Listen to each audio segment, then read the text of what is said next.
For the meeting of July 13th. Councilor Vogel, Present. Councilor Wallace, Here.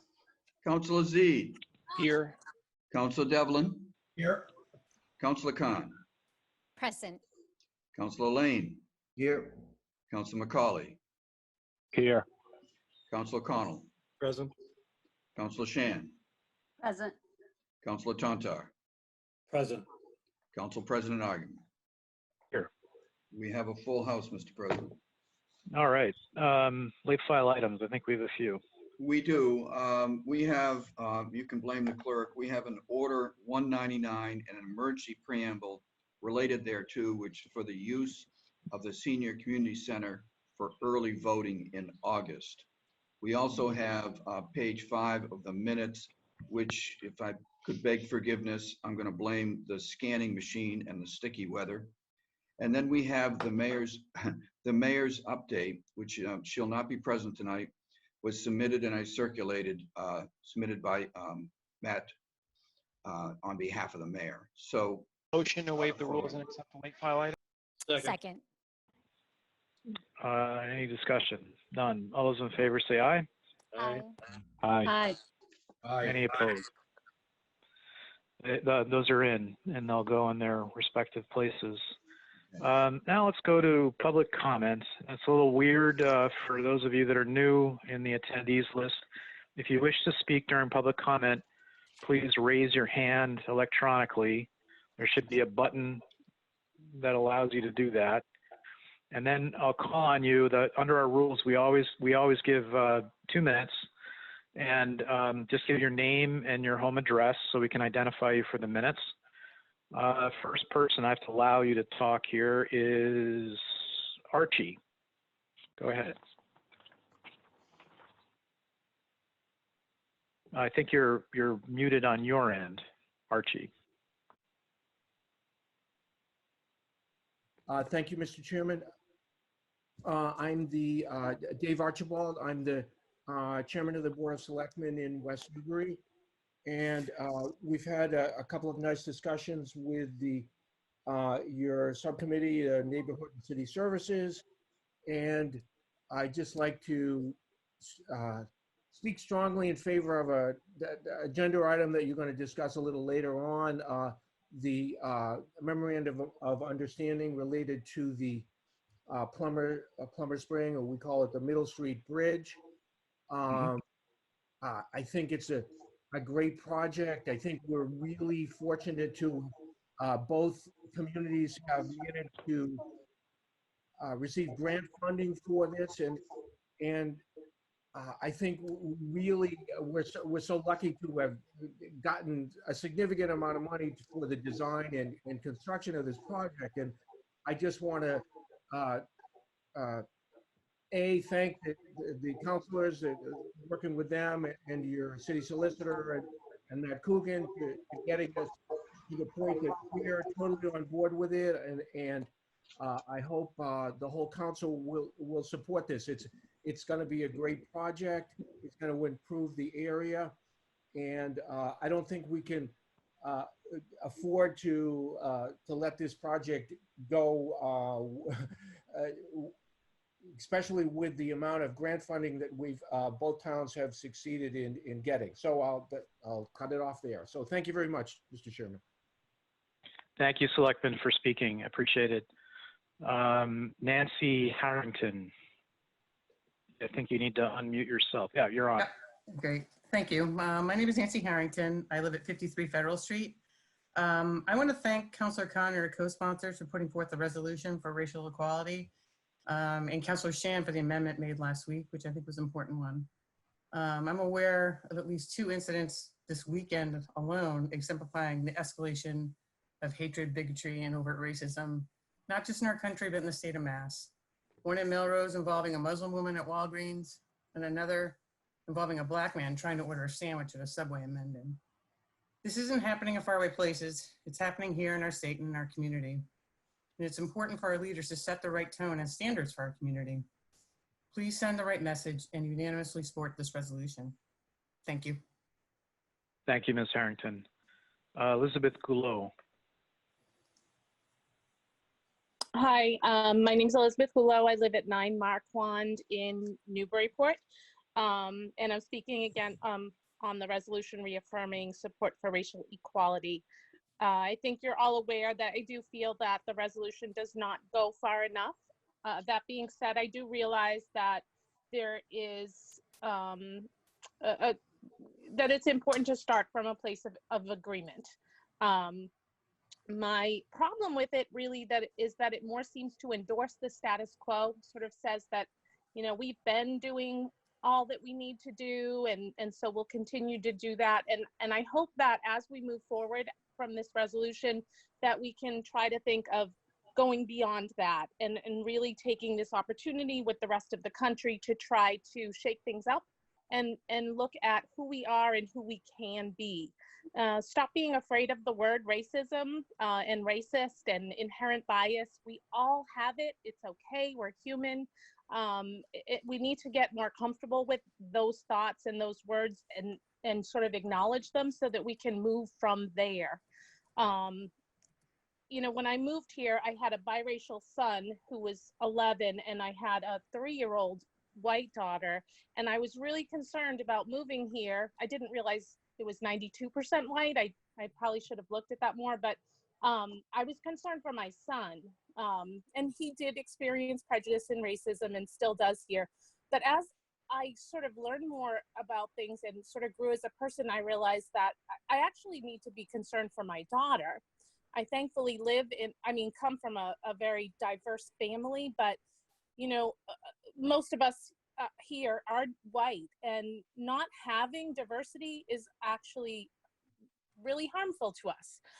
So I hope that we can work to becoming a more diverse community and also acknowledging and working towards ending racism in our city. Thank you. Thank you, Ms. Gallo. Next is Vanita James. I think, yeah, you're on.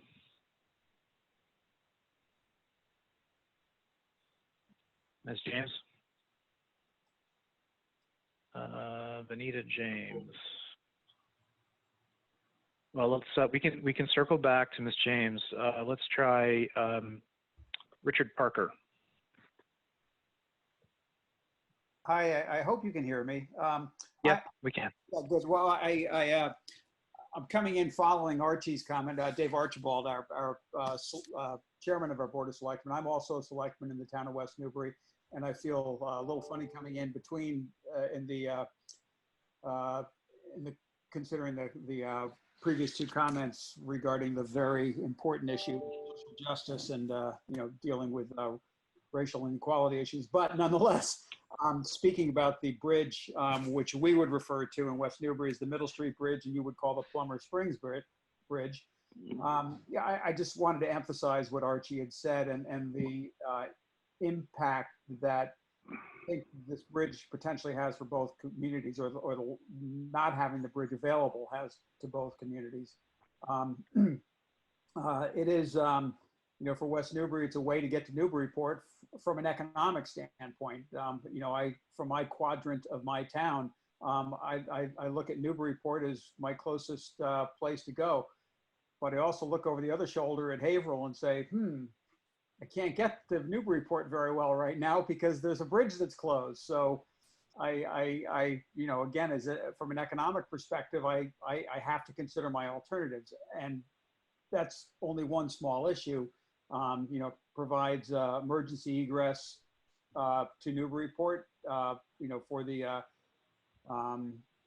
Seabrook considerations, provides access to medical facilities, the hospital in particular from West Newbury. So I'm very appreciative of the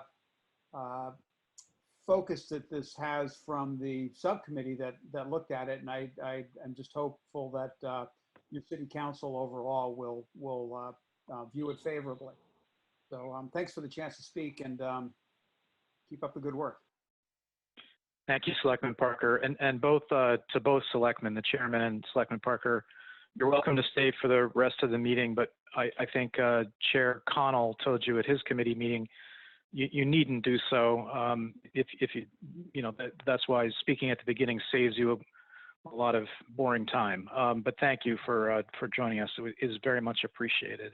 Great, thank you. Next is Moto Z4. So I don't have a name, but is that person on? Yes. Yeah. Moto- Can you hear me? Yes, just need your name and address, sir. Yeah, sorry about that. For some strange reason, I went through my phone. My name is Glenn Kemper. I'm a selectman from West Newbury. I'm not trying to hide my identity with Moto. That's the make of my phone, Motorola. So I guess I'm going to first state that it is kind of, I don't know. I'm sorry that we have to speak about a bridge after a couple of comments like Rick made, my fellow selectmen, about some comments that were made by your citizens, which we take very seriously too in West Newbury. So I just wanted to, about the process, and I'll be quick. And I understand this is public comment, and we won't be part of the larger discussion later. But thank you. This is a collaborative effort from West Newbury and Newburyport. And when people think those things, they think sometimes there's maybe cogs in the wheel. But this has gone smoothly thanks to our representatives at the State House on both ends, thanks to the City Council and the Mayor. This has been a great effort that we were able to secure $1.5 million in grant money. So that is huge, so it doesn't go on either of our tax base or your tax base. This memorandum of understanding is making sure that we share those great falls, I guess you would say, for both communities. And we want to thank that. This subcommittee, we met last Wednesday. They heard, we listened to some concerns that they had. We agreed with them. We rectified those. We took a vote tonight, and we agreed with everything that your Solicitor General said, and the concerns that some council people had. So we're in agreement with it. The only thing that, because of two communities, as you know, sometimes things take a little bit longer than they should. Only with one community, but with two communities working at it. So all I would ask is that we would work on this as diligent as possible, because I don't want to lose that $1.5 million in grant money. It's not subject to any, loss. It's at the point, but if we move this along a little bit too long, I'm afraid, because of the current state in our state with funding, with COVID, they might be pulling back grant money to be able to then use it elsewhere. So I think that swift action on this would be prudent, and we are willing to make any fast decisions or anything that you guys need to make sure this is up and running. We have to understand this is over a drinking water source, so that is in itself is going to take longer than usual. But thank you for my time. Thank you for being a good partner. We have a partnership with our animal control officer, and that shows that we work well together in regional things to saving money for your community and ours. And we look forward to working on this project in the future. Thank you so much. Thank you again, Selectman. I'm going to recognize, he has his hand up, Councilor. I'm not going to close public comment yet, but I'm going to recognize Councilor Connell. He had his hand up. Thank you, Mr. President. And very briefly, while the selectmen are still in attendance and listening, I want to thank them for their open-mindedness and for their full participation and cooperation. They've been very responsive, as has their professional staff in Town Hall in West Newbury, and I look forward to, as I said a little earlier tonight, cutting the ribbon at some time in the near future. Thank you, Councilor. Back to public comment. We can multitask here. So Walter Thompson. Walt, yeah, you're on.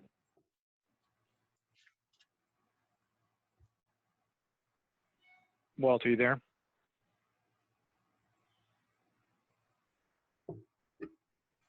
Walt?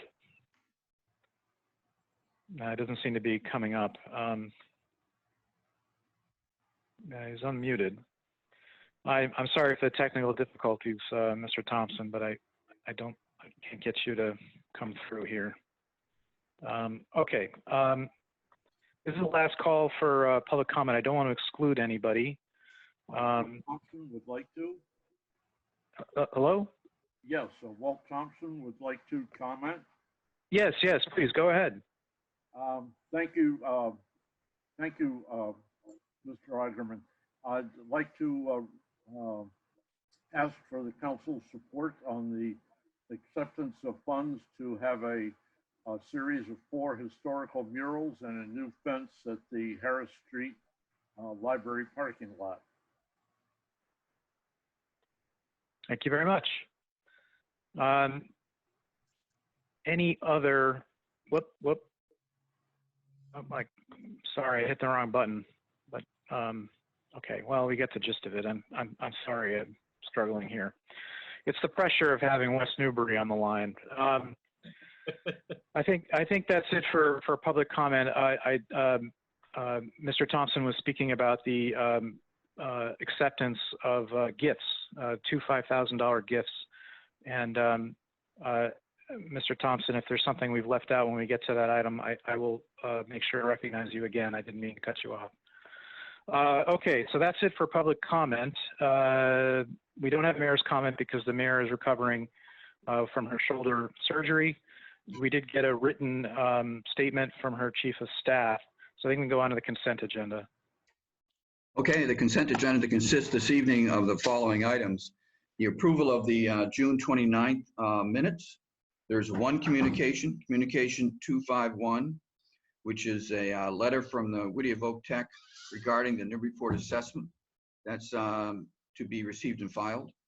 There are no transfers. There are no first reading of appointments. The following items, though, are to be removed from their respective committees with the vote to approve the consent agenda. Budget and Finance, Transfer 83. Order 191. Neighborhood and City Services is Order 195. That's the sometimes called Plummer Spring Road project. Planning and Development, Order 193 and 194. Those are the 2 gifts just spoken about. And Public Safety Committee, Order 190, which is the resolution on racial justice. And that, Mr. President, is the consent agenda this evening. Motion to approve. Second. Comment from Councilor Tantar. Right, there's a correction that I would like to make to the agenda from the last meeting. I think. You mean the minutes? The minutes, sorry. Yeah, okay, all right. Well, I'll tell you what. We'll pull them. Let's finish we'll pull that okay, because all right. and then we'll get to that in a minute. Okay. Right. Yep. All right. So there's a motion now. The motion, if the moving parties will accept, we've pulled the minutes. Is that okay with the moving parties? Yep. Okay with the second. Okay. All right. All those in favor say aye. Aye. Aye. Any opposed? Okay. Why don't I'm going to go ahead and let's take those minutes now for Councilor Tantar. He had a correction. Minutes from last Sure. week. First of all, communication 236, which is the DLS Bulletin 2020-21, emergency expenditures and borrowing. I believe we brought that out, voted on it as a receive and file, and it's not so noted. Okay. Can we make that as an amendment? Why don't you just make that as an amendment? Yeah, could I? Yeah, so added. How about it? I'll second it. Any discussion by councilors? All those in favor say aye. Aye. Aye. Aye. Aye. Any opposed? Okay, that's one change. What else? And then I think it was order, it's not shown, 191, which was a gift from the PTO. And we did an emergency preamble, took that out and approved it at the last meeting, and that's also not in the minutes. I think that's order 190, right? Right, Rich? Let me Got to get be this 190, right. I think. Yeah, 190, 190. not 191, right. Okay, so I'll second that as an amendment. Any discussion? All in favor say aye. Oh, Aye. excuse me for Aye. 1 second. I don't think it's order 190. Order What is it? 190 is That's the resolution. That's the resolution, right? So it's not Order 190. I don't It know. is 191 then. Order. 191, 191. Well, waterfront parking. well, fund. 191. No, no, it's not 191. You're right. What is it? The heck is it? Hold on. It's order Do I hear 190. 192? There it is, 192. All right, I'll second that motion. Are we okay at 192, everybody? Yes. Yes. All right, all those in favor, say aye. Aye. Aye. Any opposed? Okay, other corrections. That's it for me. Great. Okay, how about a motion to approve the minutes as amended? So So moved. moved. So move. Second. Did you get? Yep, you got a second from Councilor McCauley. All those in favor, say aye. Aye. Aye. Any opposed? Okay. Now we can get to the mayor's written update. Motion Okay. to receive and file. Second, there, Second. second by McCauley, Councilor McCauley. All those in favor say aye. Aye. Aye. Any opposed? Okay. Now the second reading of appointments. Why don't we read all, is there an objection from any counselor with voting on them collectively? It will be a roll call vote. No No objection. objection. Okay, so why don't we read those then, clerk? Okay, there were four of them. Appointment 180, Paula Estee, 3 Pine Street, Cultural Commission until 6/30/2023. Appointment 181, Diana Carey, 33 Temple Street, Cultural Commission until 7/15/2023. Appointment 182, Richard A. Eaton, 4 Horton Street, to the Newburyport Trust Fund Committee until 7/15/2023. And appointment 183, Ryan Kelly, 24 School Street, Byfield, to the Cultural Commission until 7/15/2023. Is there any discussion on these? I'm sorry, that you do need a motion. We were just reading them. Go ahead. Motion to approve on second reading collectively. Second. Any debate, discussion? Seeing none, roll call, please. Roll call for the 4 appointments collectively. Councilor Vogel, Yes. Councilor Wallace, Yes. Councilor Zede, Yes. Councilor Devlin, Yes. Councilor Khan, Yes.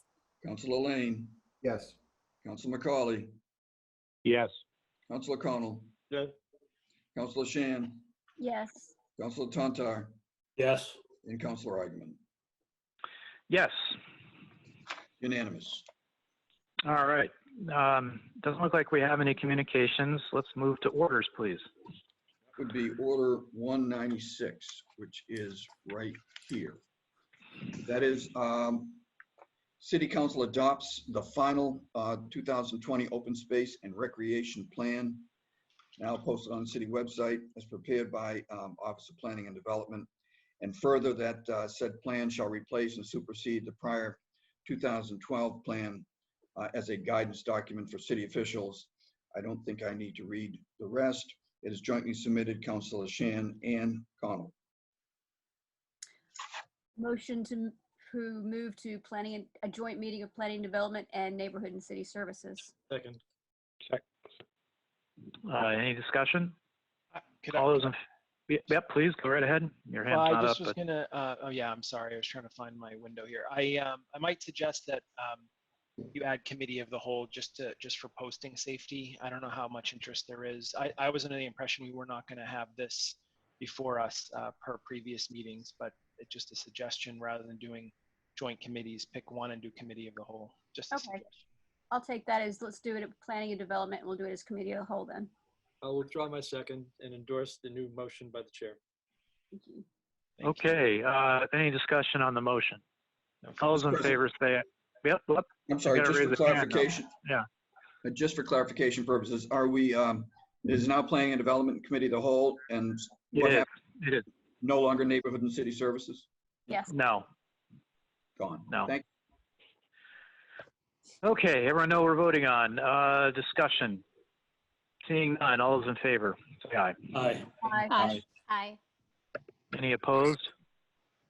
Okay, so it's going to go to Planning and Development. Chair Shand will figure out when to do committee of the whole for that. Order 197, please. Order 197 is The implementing Chapter 96 of the Acts of 2020, which dissolved the Newburyport Redevelopment Authority. There are a number of whereases. I will read them, Mr. President, if you would like. Otherwise, I'll go right to the therefores, which are 3 in number. It orders that any and all contractual obligations of the NRA shall be assumed by the city with the appropriate necessary contractual amendments, etc. 2, to effectuate design and construction of the expanded park consistent with the May 2017 resolution, including without limitation the final disposition of all public ways to the river.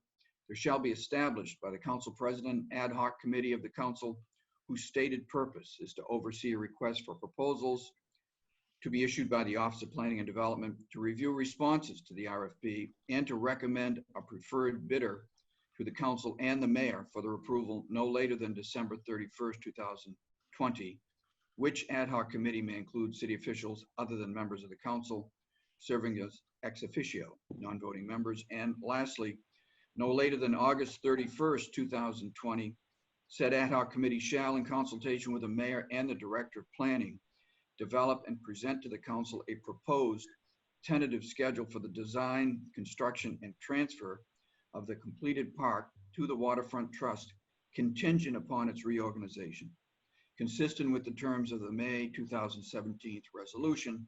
Submitted, Councilor Eigenmann. Motion to refer to Committee on General Government.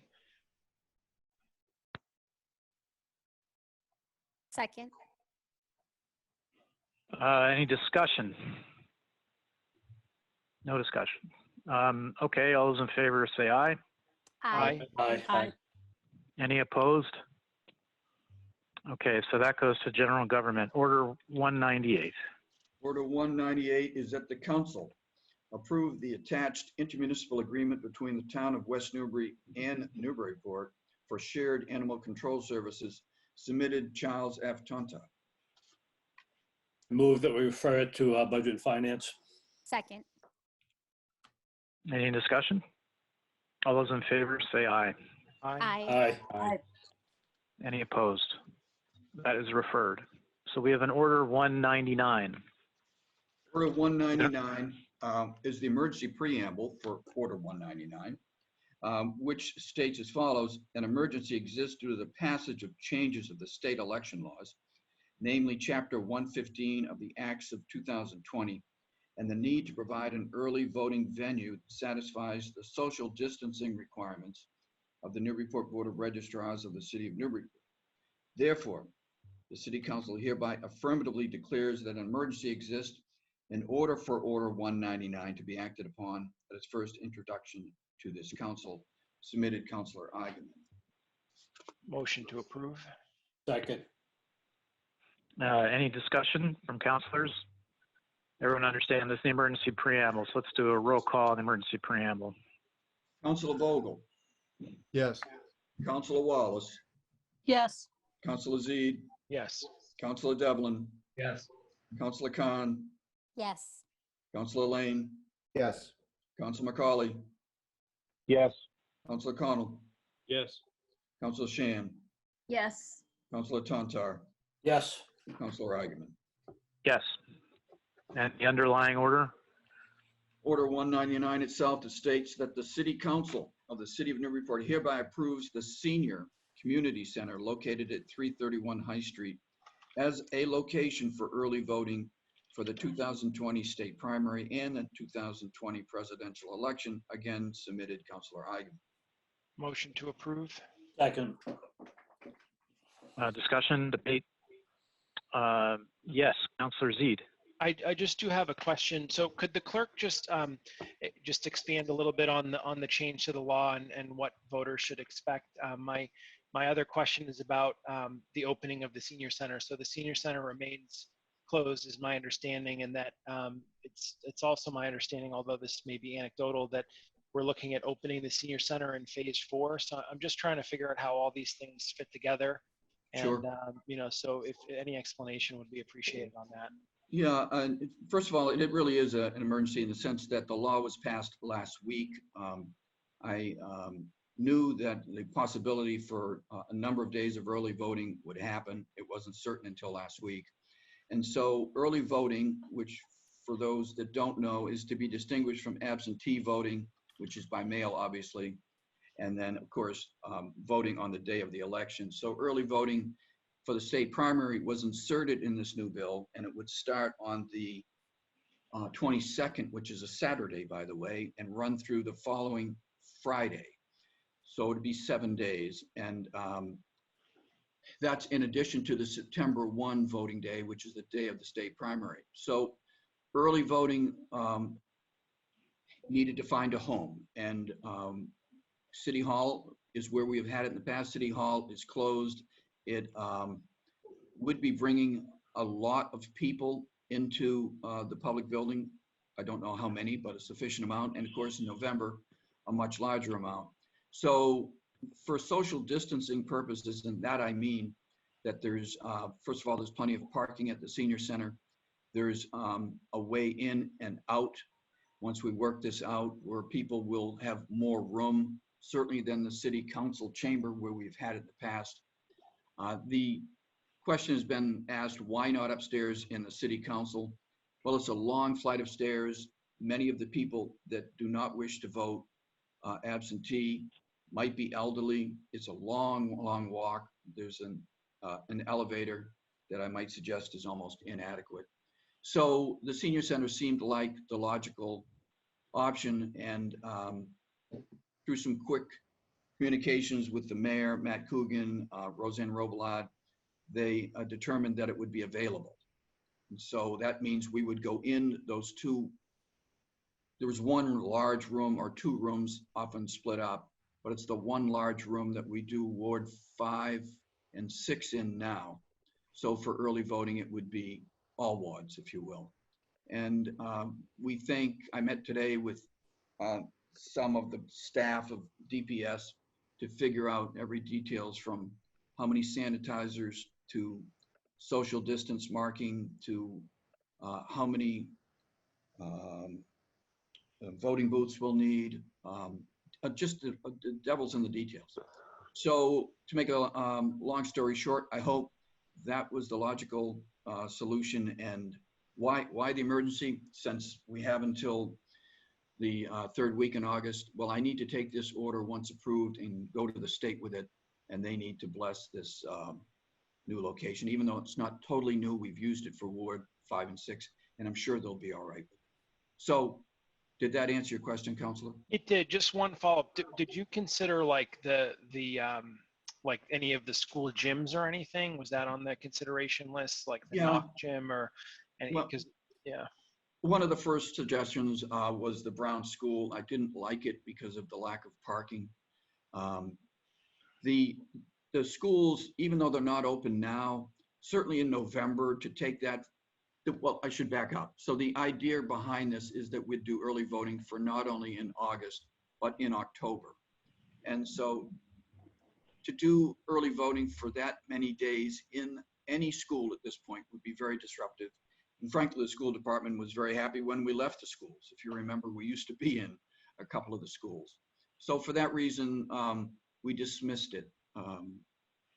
I like the idea of a senior center. It's fairly centrally located. It's ADA accessible. And again, I hope that answered your question. It did. Thank you. I'm all set. Appreciate it. Other councilors? Seeing no further debate, all those in favor of the underlying motion, please say aye. Aye. Aye. Any opposed? Okay, so that order is approved. I think that's it for orders, right? It is. Okay, so we have a second reading of an ordinance. We have the second reading of Ordinance 51, which is to amend the downtown overlay district of the Newburyport zoning ordinance as to fences and site walls. It's probably too long to read. I think everybody's familiar with it. I certainly, and submitted by Councilor Eigenman. Yes. Motion to approve on second reading. Second. Any discussion? Roll call. This is second reading of Ordinance 51. Councilor Vogel, Yes.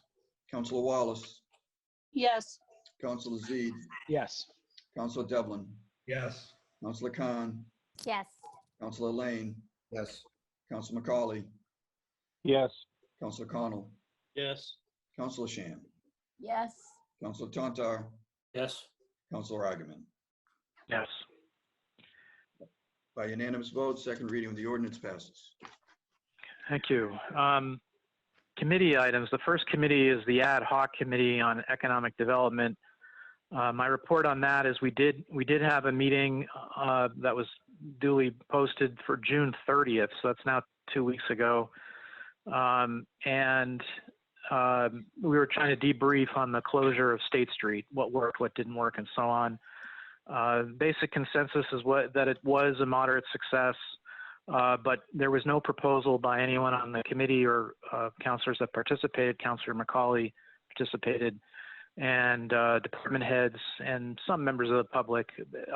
There are no other dates proposed for closure. We're looking at some other tweaks of the outdoor dining, but there was nothing proposed. The committee has not met since that time. I should also say that the ad hoc committee, as you may remember, is meant to be a liaison with the mayor's task force on economic development. That group has not met either, so I don't have anything to report on that. It's not as if we don't still need economic development, but I don't have any news. Budget and finance. Yes, move that we approve transfer 83 as amended in committee. Second.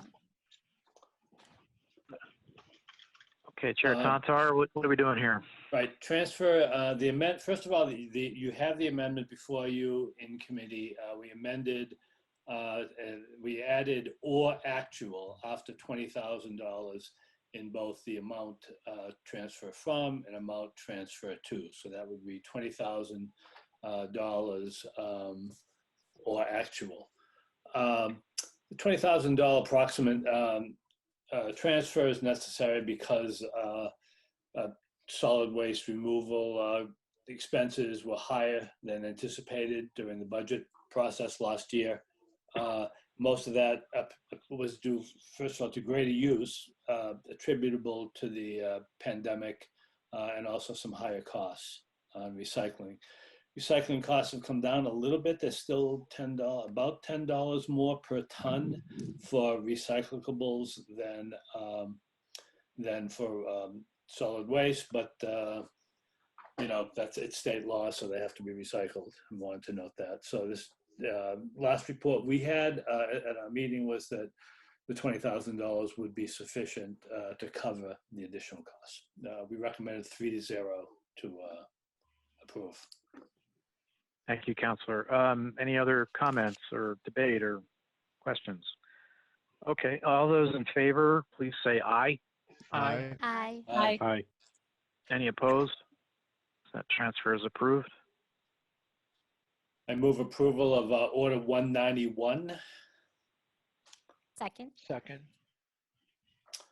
Once again, this comes with a 3-0 vote to recommend approval from the Budget and Finance Committee. I will defer to Council Azid on this, but essentially this could be seen as just sort of buttoning up the process so that there is a receipts reserve for appropriation available for the funds coming from the NRA. But I'll defer it to the Ward 1 Council on it. Sure, Thank you. I'm happy to speak to it, Mr. President. So, you know, really, as Chair Tantar sort of stated, this is an outgrowth or sort of the heading towards the park, so to say. And this order really mirrors state law. So as those who were on remember, the home rule that we sent off to the State House and was ultimately passed already included language that the meter receipts from the lots on the waterfront, whatever they might be today and whatever they might be in the future, would be dedicated in whole 100% towards the park design, construction, maintenance, etc. So when the state law passed, when the home rule passed, with it, this went into effect, and I just wanted to have a local order, sort of similar to the other one we just you know, sent into committee. I think we want to have belt and suspenders on everything. Everybody knows this has been a long process for decades now, and belt and suspenders just sort of makes sense. So this was drafted in consultation with Ethan. Ethan has already set up this receipts reserve for appropriation based on state law. So this just gives us something locally on file too. So you've got doubling up. You've got the state law, and then you've got this one here as well. And I hope you will support it, and we keep moving forward towards the park. Thank you. Further comments, debate, questions? Hearing none, I think all those in favor say aye. Aye. Aye. Any opposed? I think that's unanimous. Chair Tantar, did you have anything else? That's it. Thank you. Thank you. Chair Khan, Education.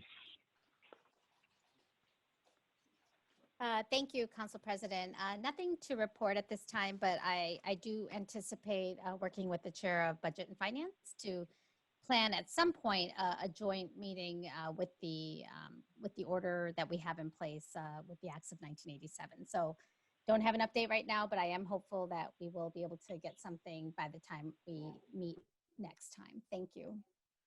Thank you. Nothing from general government at this time. Licenses and permits, Chair Devlin. Nothing at this time, Mr. Thank President. you. Chair Connell, Neighborhood and City Service. Yes, thank you, Mr. President. I'd like to move passage of Ordinance 195. I'm sorry, Order 195, excuse me. Second. Okay, any more background? I think we did hear from the West Newbury Selectmen, which is very helpful. Anything you want to add, Chair Connell, before we bring this to a vote? Did everyone get the revised version, for example, in their packet? Yeah, I believe that went around. I guess the only things that I would comment on at this point were that we had great cooperation. We met on the 8th of July with 2 of the selectmen participating and their town manager participating.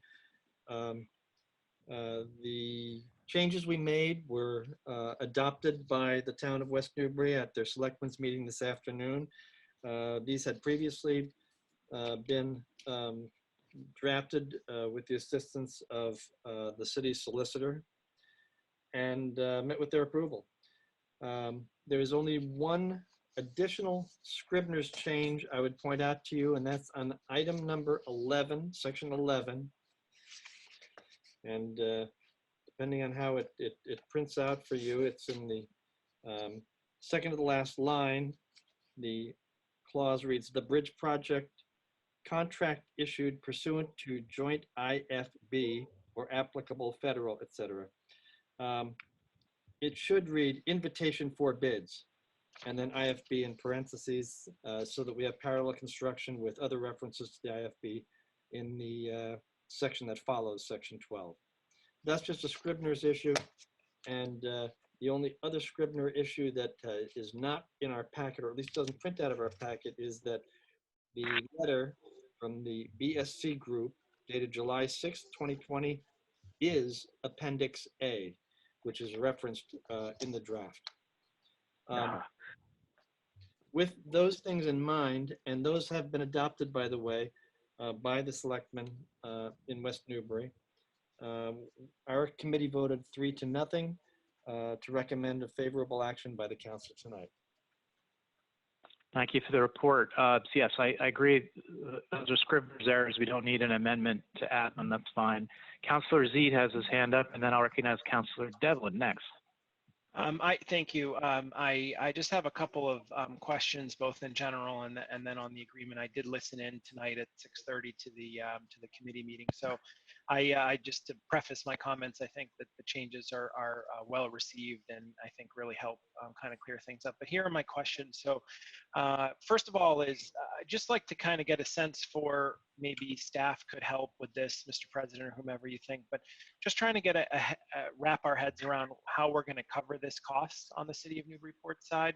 So I'm looking at the estimate of 2.6, and then their suggestion is carry, a 20% contingency at least at this phase of the design. So let's say it's a $3 million project.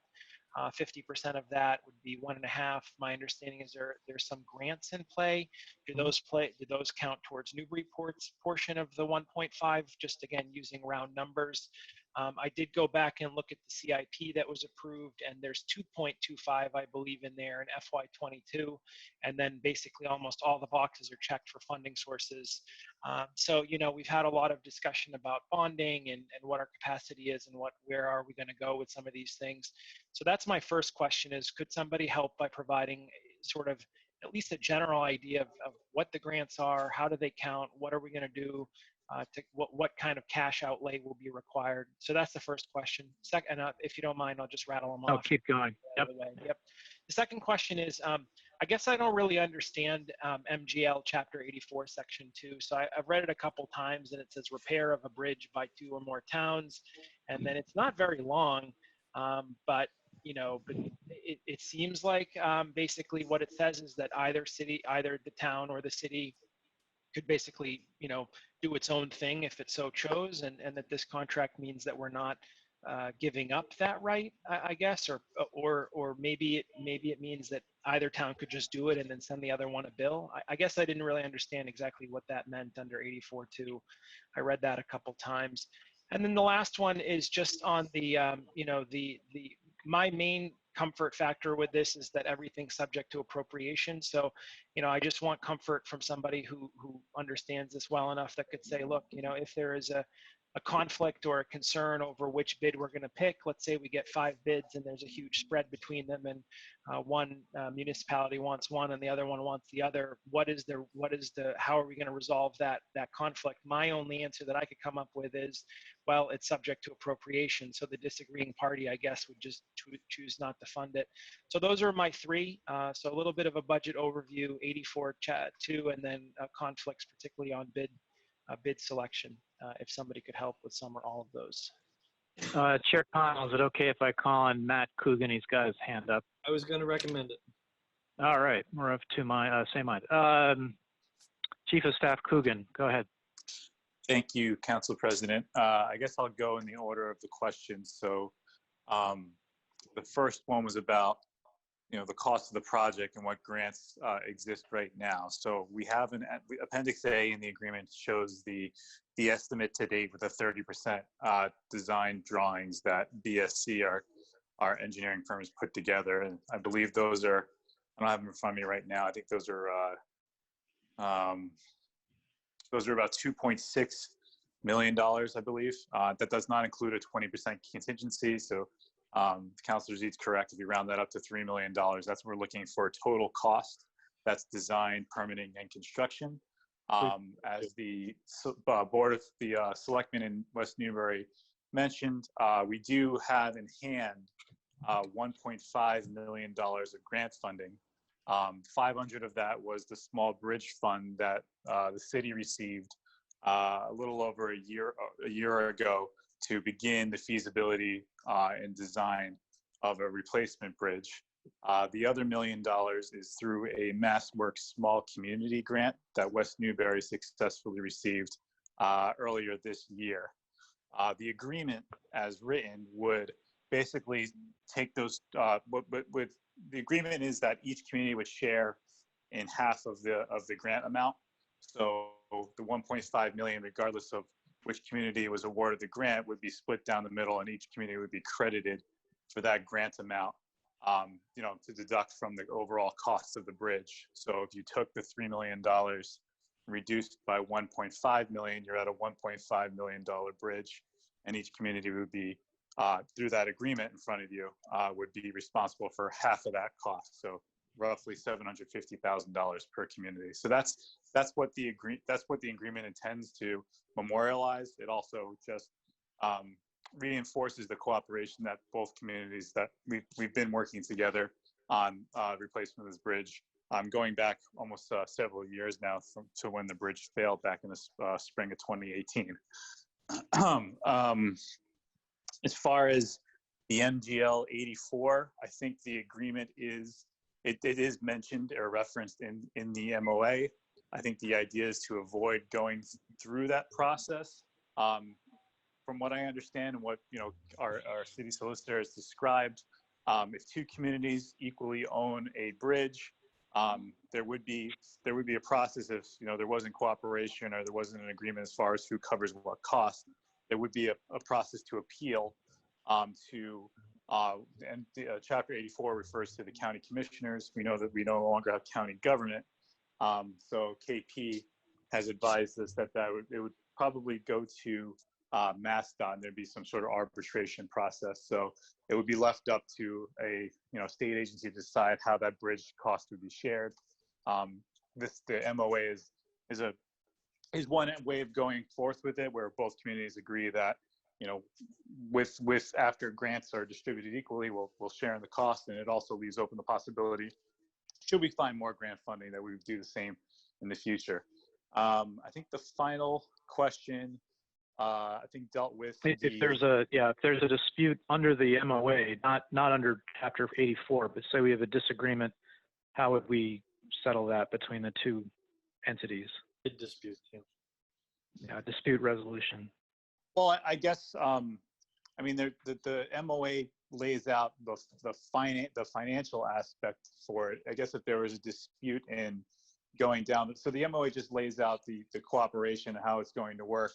There's going to be additional steps in the process, including the finalization of the design drawings and the permitting, and then there would actually be the invitation for bidding, and those details would be sorted out as far as how we. I mean, I don't envision that there will be any conflict, just based on how we've been working together, working with BSC, but. I mean, I guess depending on what kind of conflict councils are looking for. I mean, I think it talks about the financial arrangement.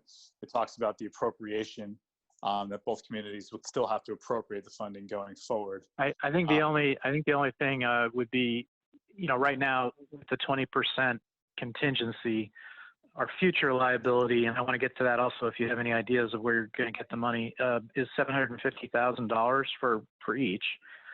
So if it were to go over and we couldn't work it out, I think Councilor Zede answered his own question, that we're not obligated to appropriate the money, right? Oh.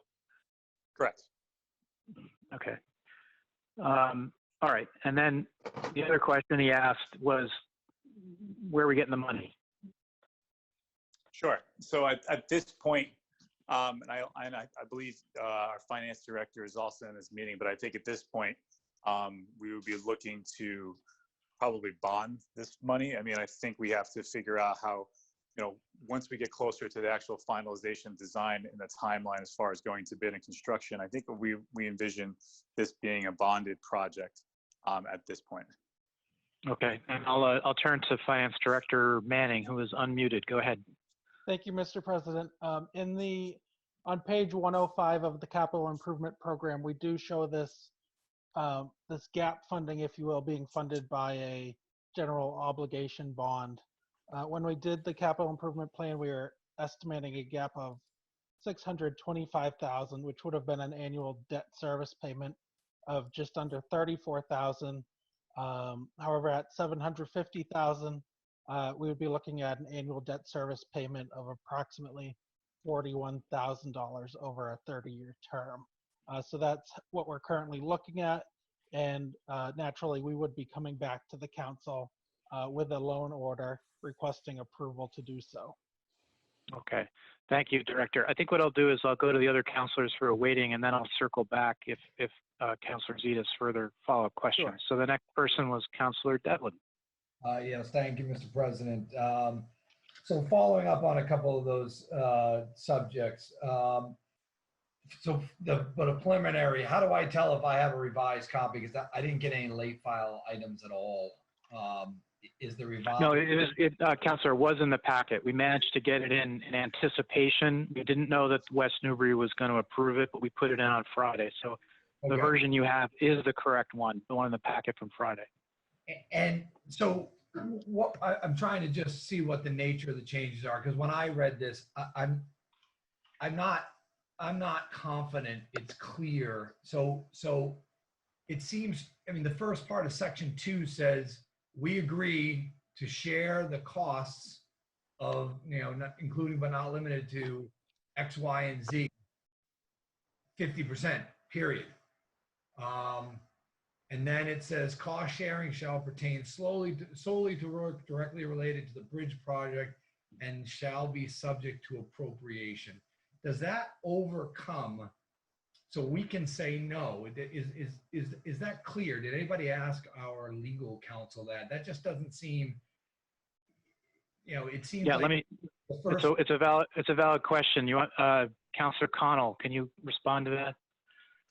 Yeah. The city solicitor did refer to that. Some of this is boilerplate, having been drafted with an eye toward what other communities have done, and some of it is specific to this project. But yes, everything is subject to appropriation, and that was intentional. We don't know what the future holds. If we're broke, we can't, proceed with certain projects at any given time. Note, though, that at this point, West Newbury's contributed $1 million.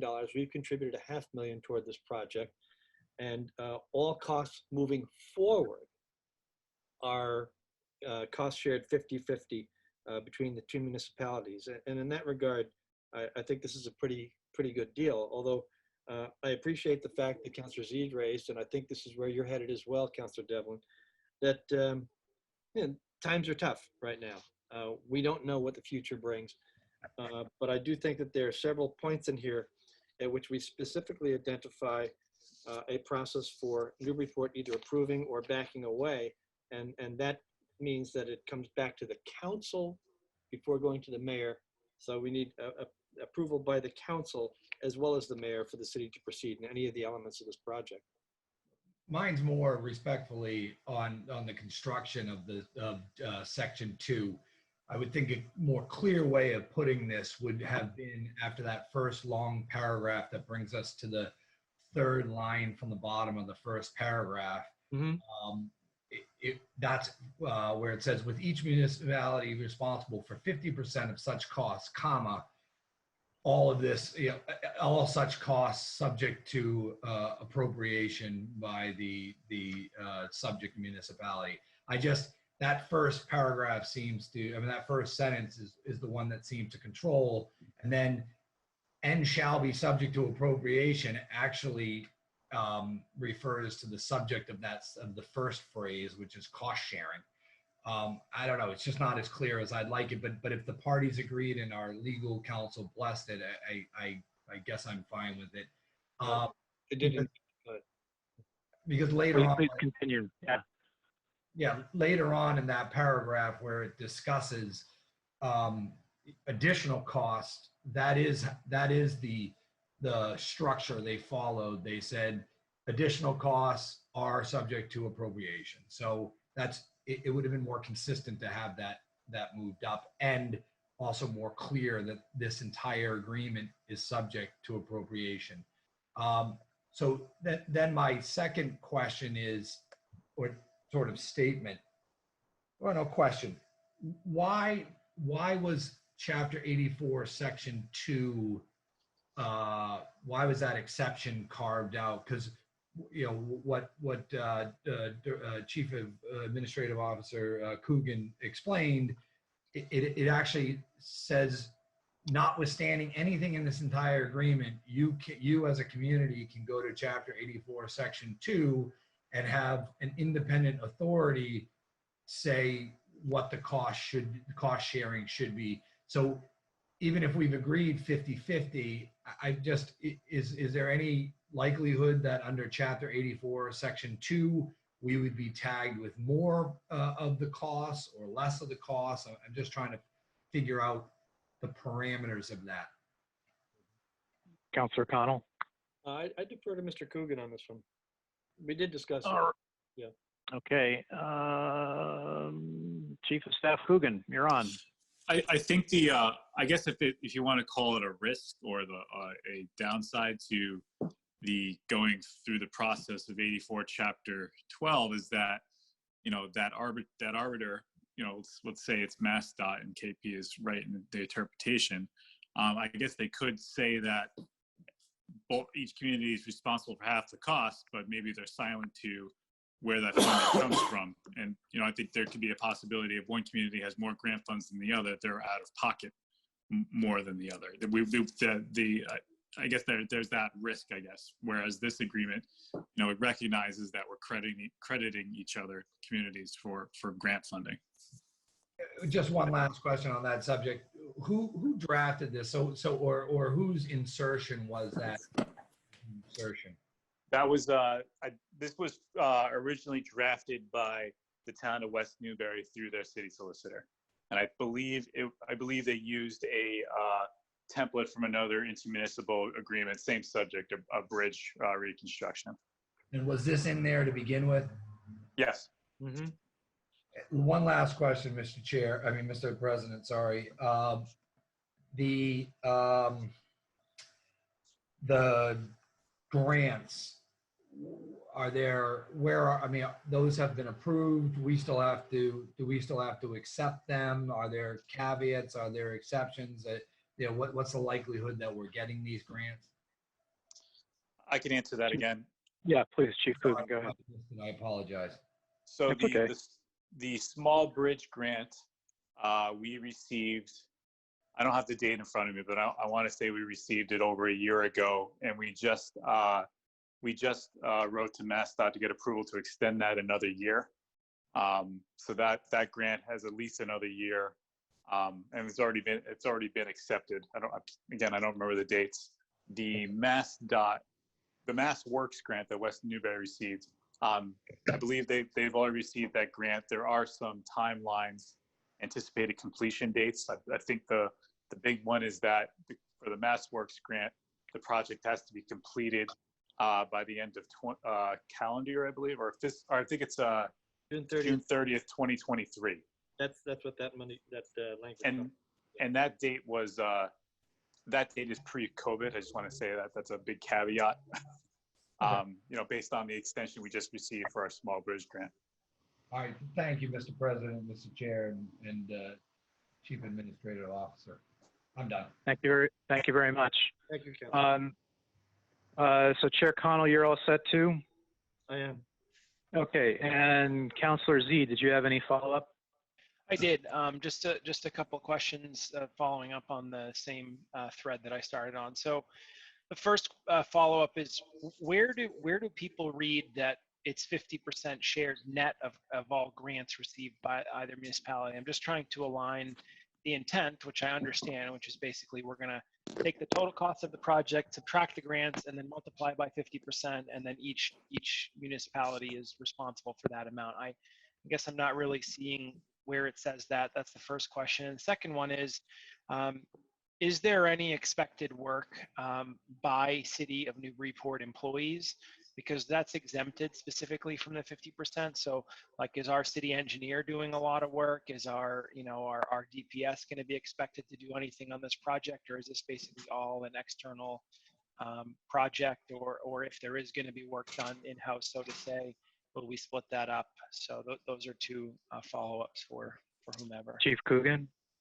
Sure. So the first question, Section 5, additional funding sources. I believe that's where the language is that refers to the net out of additional funding sources. And then as far as staff time, we do have project leads from each community. So our city engineer has been working with the DPW director on managing, BSC, our engineering firm, going through the design and feasibility study. Once we get to the actual bidding process, we would be utilizing our purchasing agent to help with, working with our engineering firm that's also responsible for putting this bid package together on that process. But outside of that staff time, we don't envision any, additional public works staff or equipment, because it will all be part of the contract that would be ultimately awarded to a contractor.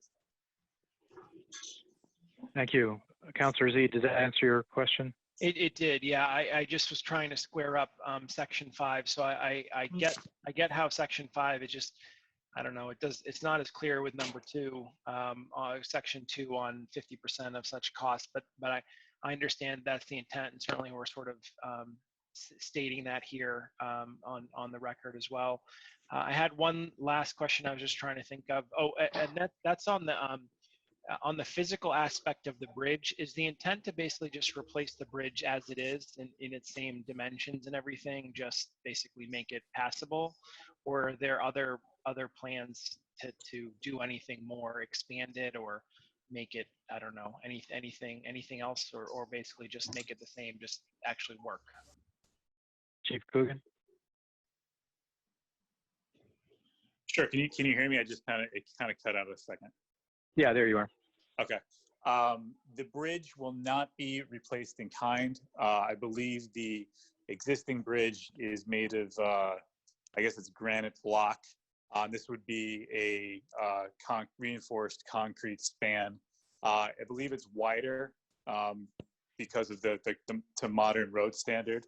And there's also at this point a sidewalk, we're calling it, on one side. And essentially, from what we heard in the public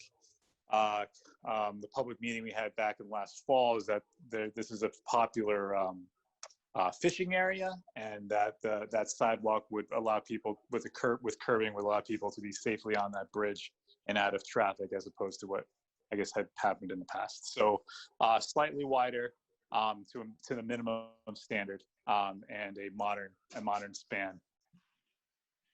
So I'm sorry to follow up, but so will there be, can we see at some point when the plans are say 60% completed, cost estimate, say with and without the sidewalk? I mean, to me that's kind of, so I understand replacing it so that it's passable.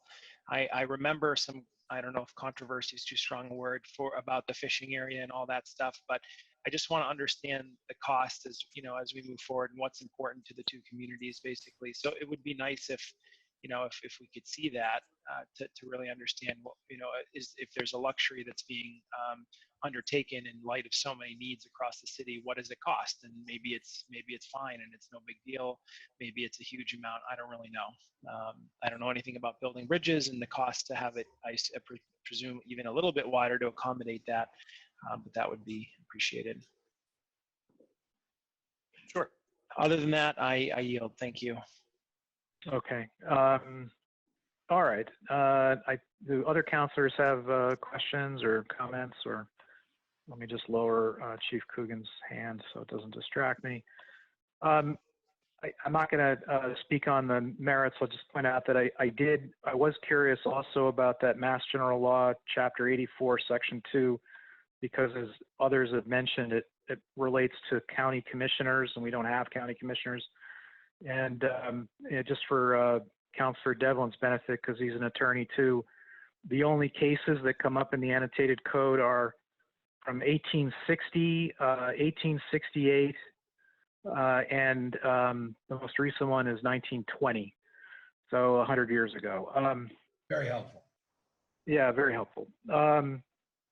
Okay, if there are no further comments, how about a roll call on this one? I think we have a motion to approve. Is that right, Clerk Jones? Yes, we do. Okay. Seconded by Councilor Tonto, moved by Councilor Connell. Okay. So roll this call is it is. Roll call for Order 195. Councilor Vogel, Yes. Councilor Wallace, Yes. Councilor Zede, Yes. Councilor Devlin, Yes. Councilor Khan, Yes. Councilor Lane, Yes. Councilor McCauley, Yes. Councilor Connell, Yes. Councilor Shan, Yes. Councilor Tontar, Yes. Councilor Eigenman. Yes. By unanimous vote, motion passes. Okay. Anything else from Neighborhood and City Service? Not tonight, Mr. President. Okay, thank you very much. Now Planning and Development, Chair Shand. Motion to approve orders 193 and 194 collectively. Second. Okay, we have a second. If you could describe them a little bit, Chair Shand. Sure. So this is all thanks to Walt Thompson, who spearheaded this effort. We had two gifts, one from the Institution for Saving for $5,000 and the other from the, I'll butcher the name, the Mary Parkland Fund. And that is also for murals to be put on the fence at the State Street lot.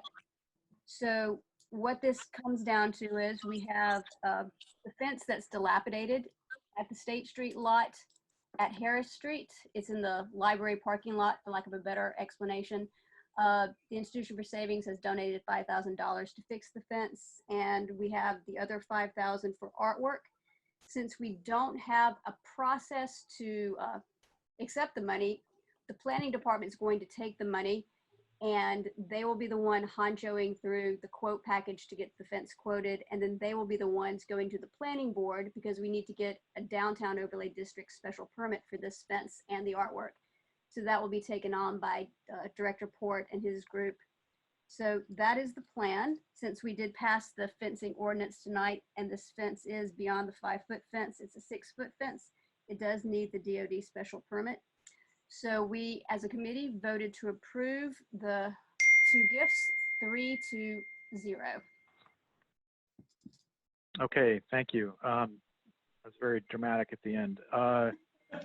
But before I go to Councilor Zede, from my own incompetence and technical inadequacy, I may not have given Walt Thompson enough time to speak. So, Mr. Thompson, if you want to raise your hand, you can. I will call on you. Councilor Zede.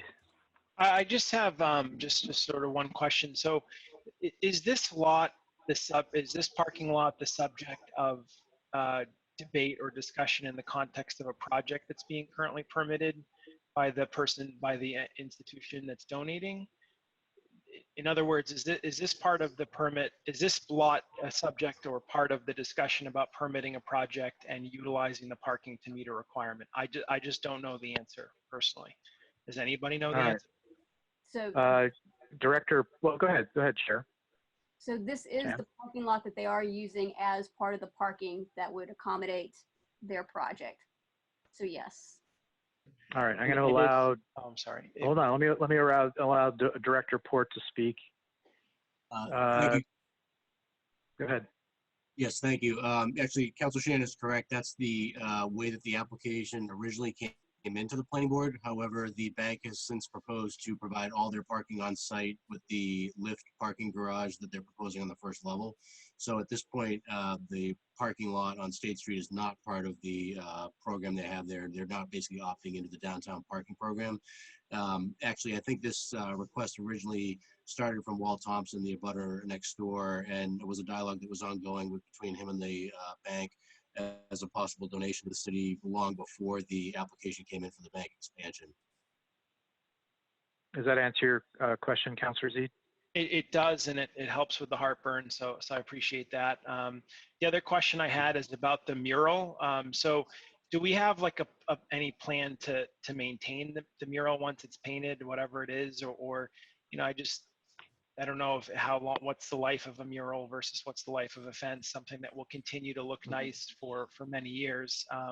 I just worry that, you know, obviously weather and sun and everything fades those things out, and then will we be able to keep up with it, or do we have any idea of how we will? And then, and just to be clear just so I make sure I know what I'm talking about, this is the fence on the left side of the lot. If you're standing at the entrance of the lot on State Street and looking at it, that's the only fence I see and when I drove by, that was it. It's in between the parking lot and the building next door. Is that correct on both? That's correct. Okay, so maintenance, yeah. As far as the mural goes, I mean, the person that is going to be doing the mural also did some of the murals that are on the rail trail. Oh, cool. I don't know how those were weatherized, for lack of a better way to put it, but given that he's already done some for our community, I would assume you would use the same process, but it's a good question. And then if I may, oh, sorry. Go ahead. No, go ahead. I'm eager to get to Walt Thompson. So do you have another question? Just one last question. So, I mean, do we know that $5,000 is enough to do this fence as a public project? Just based on my experience with other fences, like at the Emma Andrews Library and elsewhere, and even the rail trail itself, now that you mention it, there was a lot of fencing there. It's amazing how fast, you know, fencing money can go. And we did one at the Brown School, and it was more than this. I'm just curious if we know if, you know, are we going to end up needing to put in more to go the full length? I can't imagine why we would do part of this, just do the whole thing. So I don't know if anybody's looked into that. So 3 quotes were provided. They were in the range of the $5,000, which is why we got the gift for that amount. So the 3 quotes already have been procured at some point probably in the last year. So it might go up. The planning department will go through the bidding process for the fences though. And then we'll find out then. Okay, Okay. I'll yield. Thank you. Well, we can come back. Let me allow Walt Thompson his 2 minutes because all right. I'm not going to touch any buttons, Mr. Thompson. You're self-muted. Go for it. Okay, thank you very much, all. Yes, this started many years ago. I approached, let's see, everybody from Port Wealth Management to Dolores Pearson, Newburyport Brewing Company, and on, and also the bank.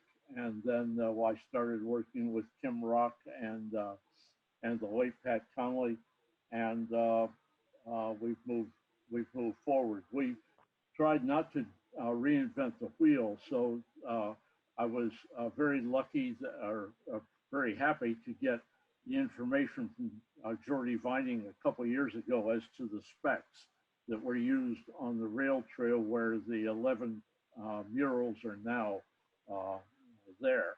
And so we just used the same size, dimensions. The sign company will be doing the same work. The murals will be the same size. The artist is Alan Bull, and you've seen one of his works there, and he's submitted some very, very rough sketches of what he's going to do. They will be the Wolf Tavern, the YWCA, the library, and the institution. And these will be just the same as what you see on the rail trail, except the difference will be in the subject. So the maintenance will be great, and they'll be getting less sun because they're facing north as opposed to the ones on the new rail trail, which are facing east and west. Is there anything? But who's going to handle the maintenance, Mr. Thompson? There is no maintenance. The same way we don't have maintenance on the rail trail painting. Signs. Yeah. There's there. Okay. All right. All right. Thank you for your patience in waiting for your comment. I appreciate it. Let's see. Back to Councilor Zede has his hand up. I just wanted to wrap up by just commenting that I certainly I will support the two items, but I just want to say that it's really important to me that they're not related at all to the current permitting. I think that that's really the reason we have gifts over our threshold come in publicly, just so that everything's in plain view. And you know, I'm going to go on the Director of Planning's comment that lot, use of that lot as to meet parking requirements is out of play. And obviously, parking and permitting are both, you know, have their fair share of controversy, and we need to really be even, you know, whether we're talking about up here and this proponent, or we're talking about Waterfront West or wherever we are. So I'm going to support it with that comment that I wanted to put on the record. So thank you. Thank you, Councilor. Other councilors? Seeing none. So the two orders were brought out collectively. We can just do a voice vote. All those in favor, please say aye. Aye. Aye. Any opposed? I did not hear any opposition, Clerk Jones. Correct. I've got it down as unanimous. Okay. Chair Shand, anything else? Nothing tonight. Thank you, Council President. Thank you very much. Chair McCauley, Public Safety.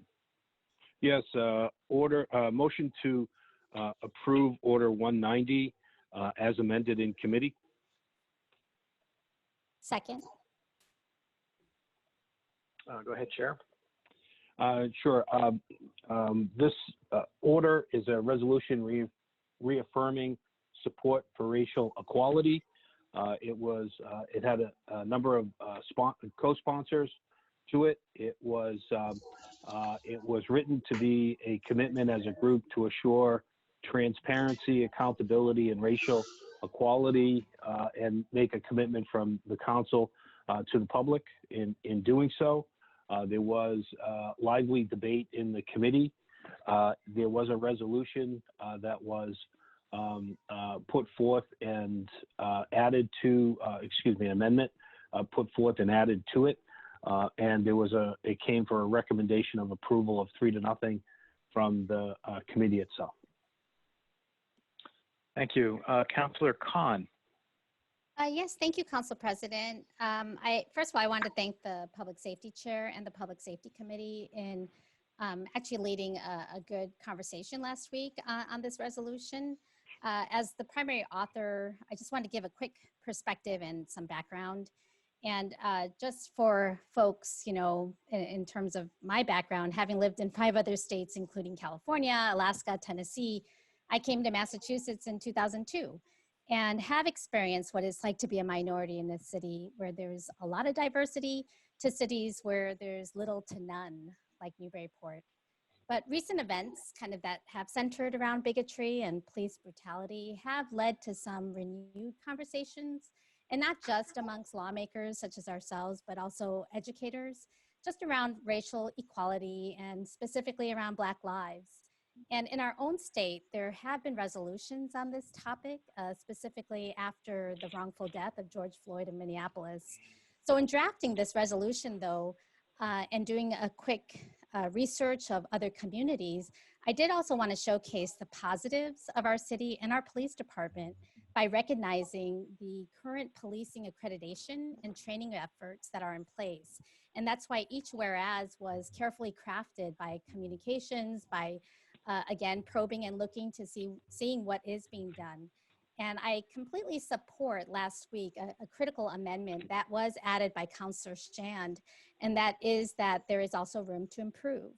So I know resolutions are non-binding, but this is important to me. My own family, you know, and I probably have shared this on the floor before, but we have experienced various incidents of racial discrimination and bias, from my own daughter being called the N-word on the school bus when she was in 4th grade, to my brother who was visiting from Chicago having a passing car yell out sand and then the N-word while he was crossing the street during Yankee homecoming. And then myself and my mom who wears a sari was questioned by a passerby about where we live when we were walking around the neighborhood. Now I recognize that biases are prevalent, including in myself. But this is why our job here as a collective body is important, so that we can hold each other accountable as we do our job in writing our laws and being mindful of supporting racial equality and equity. I think we could also commit to our constituents that no one is above the law, and that if we can ensure accountability through each of our own unique positions by having a seat at this table as a voice representative of the people, then I think that's a really good endeavor. So thank you so much, and I really appreciate all the work from everyone here in getting this resolution together. Thank you, Councillor Khan. Other councillors? Yep, Councillor Tantar. Yeah, thank you, Mr. President. In the committee meeting, I noted that I felt that we should have used stronger language, and I'm going to be real specific. I thought we should have, whereas as other communities in Massachusetts have, whereas the state of whereas Black Lives Matter. I also understand that the sponsors and the Public Safety Committee worked very hard to get this compromise language, and I certainly will vote in the affirmative because I think it's important to get at least this language. However, I do think that slavery is the original sin of this country. I note that Abraham Lincoln, in his second inaugural, where he said, "With malice toward none and charity to all," you may recall, also noted that if it was God's will that the war continue, and he was writing it in, 40 days before he was assassinated, or something in that range, right? If it was God's will that all the wealth piled by the bondman's 250 years of unrequited toil shall be sunk, and until every drop of blood drawn with the lash shall be paid by another drawn with the sword, so still it must be. Unfortunately, we are still paying for that original sin. I also want to note that although we celebrate the fact that William Lloyd Garrison was born here, and we have a statue in Brown Square to commemorate that fact. Susan Harvey obtained her master's degree in history and gave a presentation last summer at the Museum of Old Newbury on the slave trade in Massachusetts, in which she concludes, however, I have shown that many individuals and families in Newburyport and Newbury did profit directly and indirectly from the transatlantic slave trade, some handsomely and some in small ways, but profit they did. Only the ports in Rhode Island outbuilt Newbury in terms of numbers of ships constructed for the slave trade. Again, I want to note that Susan Harvey, who presented almost a year ago at the Museum of Old Newbury. Reginald Bacon wrote a letter to the editor noting Ms. Harvey's presentation. And I'm going to steal his words because he's much more eloquent than I am. In noting that history about Newburyport, all right? He says the fact that Newburyport's flourishing late 18th century economy was built squarely on the backs of enslaved Africans at Caribbean sugarcane plantations has long been the elephant in the room of the city's history. This is not the feel-good history that fosters local pride, but if we acknowledge that racial strife remains an unsolved national concern, is it possible that facing up to this history and promoting discussion, might we here in tiny Newburyport, in some small way, help move the needle of understanding in the right direction? I don't think we can avoid this discussion. This is a moment in the country's history, in the city's history. I think this resolution does move the needle forward, and I want to keep moving it in that direction. Thank you. Thank you, Councilor Tantar. Other councilors? Scanning the board. Okay, why don't we do a roll call on this one? Okay, this is to make this is a motion to approve as amended. Councilor Vogel, Yes. Councilor Wallace, Yes. Councilor Zede, Yes. Councilor Devlin, Yes. Councilor Khan, Yes. Councilor Lane, Yes. Councilor McCauley, Yes. Councilor Connell, Yes. Councilor Shan, Yes. Councilor Tantar, Yes. Council President Eigenman. Yes, Resolution passes unanimously. thank you. Chair McCauley, anything else from public safety? Nothing at this time. Thank you very much. Thank you. Public Utilities, Chair Zede. Nothing tonight. Rules, Chair Vogel. Nothing tonight, thank you. Thank you. Good of the order. I have one thing for good of the order, which is scheduling for our August meetings, but does anyone else have a good of the order? Yes, Councilor Khan. Well, I just wanted to say happy birthday to Counselor Shan. Today is her birthday, and what a great way to celebrate with all of us. And I did hear Counselor Vogel had a birthday over the weekend, but it's not today, but belated happy birthday to Counselor Vogel too. Cheers. All right. Happy birthday, everyone. We want to sing. Council, No. no. Yeah, let's do it. Okay. It's recorded for posterity, people. You can do your own Zoom and thing. Byron Mute if you're Lane. going to do it. Yeah, Councilor Lane. Nope, I was gonna say the same thing. Happy birthday. Oh. Okay, I think that's a conspiracy because there's two of you. All right. Now we made the schedule up a long time ago, and the situation has changed. For one thing, there's no Yankee homecoming. We're not going to meet again until August 10, and then there's another 3-week break in August. And then we meet again. I think it's August 30th or 31st, right, Clerk Jones? 31st. 31st. And I know that sounds strange, but also Labor Day is late this year. I believe it's the second week of September. So I don't propose any changes. I think it works. And I also, because Budget and Finance Chair Tantar has to do budget hearings in August because we have the weird 9-month budget to do. I do not propose a change, but I wanted to talk it over with the other 10 of you. So any thoughts? Yes, Councilor Z. Yeah, I mean, my only thought was I was going to suggest that we move the 10th meeting to the 17th, and then just have one meeting in August. I think you just mentioned really that the way it's shaping up, and I'll yield to Chair Tantar, obviously, but the last, basically we're looking at heavy budget season again. If we didn't get enough last time around, just a few short weeks ago, in the last 2 weeks of August, if my memory serves correctly on the dates. So we're probably going to be meeting, and it will be committee of the whole for those that want to come, and probably meeting 3-4 nights a week, the week of the 17th and the week of the 24th. So that was going to be my suggestion. Another option would be to move the 10th back to the 3rd. But it's sort of like you can go either way. If you're only going to have one meeting, then I was thinking to try and put it in the middle between the 2 meetings. So that was my suggestion. And I didn't get much on canceling tonight last time, so I don't expect to get much tonight, but I just thought I would mention it. Councilor Tantar.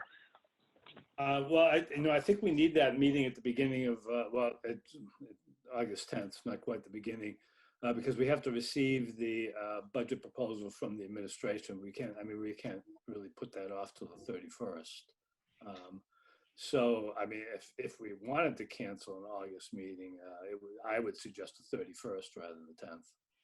I was suggesting to move the 10th to the 17th, and then so that way it's like more middle, but I'm just spitballing. I mean, whatever people, if there's any support, or we just keep both of them. I don't know. All right. Well, no, I hear the point. If we can have fewer meetings, we should. I will say that one advantage of having Zoom meetings is that it's really easy to cancel them. We don't physically, we won't have made arrangements to be necessarily even in the city of Newburyport on the 10th or the 31st. I'm just worried about the hassle. I don't like calling special meetings, and I know you guys don't like it when I do it either. So maybe we just keep the 10th and the 31st as a placeholder. Another thing is if we have a productive 10th and then the budget hearings go well the week of the 17th and the 24th, we could cancel the 31st. Any other thoughts? Again, there's no right answer here. We're all on the phone now, so I thought I'd ask. No, nothing. All right. Well, I think inertia is going to win the day. Oh, Councilor Jones. Clerk Jones. That's a good point. I'm not a counselor. I don't have a vote, but I thought I would just mention that the 31st is the night before the primary. And speaking for the clerk's office, would be preparing a packet, which sometimes it doesn't seem like it, but it's a tremendous amount of work during early voting. So that makes the 31st less attractive for the office. But we've done meetings before. We've done meetings before election days. I'm certainly not opposed to it. I'm just putting that into the thought process. Okay. No, thank you for that. Fresh ideas. Councilor Wallace. Thank you, Council President. I would like to keep the August 10th meeting.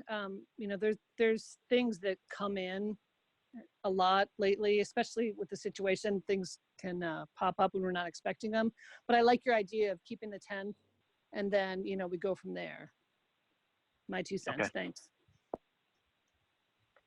All right. I think, as I was starting to say, inertia is just to keep it the way it is. So the 10th is pretty far away. It's 4 weeks away. So let's keep that. I'm not going to make any changes now, and we'll keep it under advisement. If some emergency comes up in July, I may have to convene an emergency meeting. I don't want to, and I hope that doesn't happen. So with that, I guess we will close, go to the order, and I'll take a motion to adjourn. So move. Was there a second? All those in favor say aye. Aye. Aye. Aye. Good night. Any opposed? Thanks, everybody. Good night. Right.